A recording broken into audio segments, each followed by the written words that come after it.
नमस्कार मित्रों।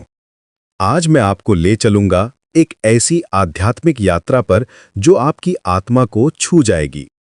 कल्पना कीजिए कि आप भारत की पवित्र भूमि पर खड़े हैं, जहां हजारों साल से भक्त अपने आराध्य महादेव के दर्शन के लिए आते रहे हैं। ज्योतिर्लिंग का अर्थ है वो दिव्य स्थान जहां भगवान शिव अनंत प्रकाश के रूप में प्रकट हुए। पुराणों में वर्णित ये द्वादश ज्योतिर्लिंग केवल मंदिर नहीं, बल्कि स्वयं शिव की उपस्थिति के साक्षी हैं। सबसे पहले चलते हैं गुजरात के सोमनाथ। समुद्र की लहरों के किनारे स्थित ये मंदिर आस्था और पुनर्निर्माण का प्रतीक है। कितनी बार इसे तोड़ा गया, कितनी बार इसे फिर से बनाया गया। यहाँ खड़े होकर लगता है जैसे स्वयं शिव कह रहे हों कि सच्ची आस्था कभी नहीं मरती। आंध्र प्रदेश के श्रीशैलम में मल्लिकार्जुन ज्योतिर्लिंग विराजमान है। यहाँ की कहानी है शिव पार्वती के पुत्र कार्तिकेय की। जब वे रूठकर चले गए तो माता पिता स्वयं उन्हें मनाने आए। ये स्थान पारिवारिक प्रेम और एकता का प्रतीक है। उज्जैन के महाकालेश्वर की बात ही कुछ और है। ये एकमात्र ज्योतिर्लिंग है जहाँ भस्म आरती होती है।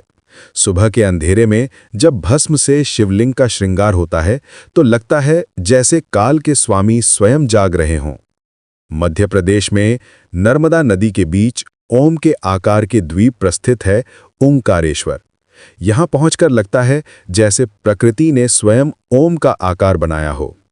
हिमालय की गोद में बसा केदारनाथ मोक्ष और तप का स्थान है। बर्फ से ढके पहाड़ों के बीच ये ज्योतिर्लिंग ऐसे लगता है जैसे स्वयं शिव ध्यान में लीन हो। महाराष्ट्र के नासिक में त्र्यंबकेश्वर से गोदावरी नदी का उद्गम होता है। यहाँ शिव त्रिनेत्रधारी रूप में विराजमान है। काशी विश्वनाथ की महिमा अपरंपार है। कहा जाता है कि काशी में शिव स्वयं वास करते हैं। यहाँ मृत्यु के बाद मोक्ष की प्राप्ति होती है। झारखंड के देवघर में वैद्यनाथ धाम है, जहाँ रावण ने तपस्या की थी। यह स्थान भक्ति की शक्ति को दर्शाता है।